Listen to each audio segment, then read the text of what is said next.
यो पानीको एन्ट्री त ठिक्कै स्कुल छुट्टी हुने बेलामा हुने रहेछ हो। हेर्नु त शिलङको सेकेन्ड पानी परेको सेकेन्ड बारिस भन्छ है। सेकेन्ड बारिस हाम्रो शिलङको ठिक्कै स्कुलको गोर्खा स्कुल को छुट्टी हुने बेलामा हेर्नुहोस् न, नानीहरू बिचरा भिज्दै भिज्दै जाँदैछ हो। कतिले त छाता ल्याएको हुन्थ्यो, कतिले त छातै नल्याएको रहेछ भिज्दै भिज्दै। तर नानीहरू है इन्जोय गर्दै पानीमा जाँदैछ। माइ गड, स्टोन पनि गिरेछ, आइस सानो सानो स्टोन, आइस स्टोन पनि गिरेछ।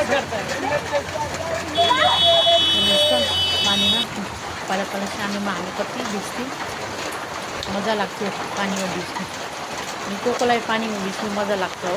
सानोमा राम्रो लाग्ने, अहिले त जाडो लाग्छ। को कोलाई पानीमा भिज्नु मन लाग्छ प्लिज कमेन्ट गर्नु ल।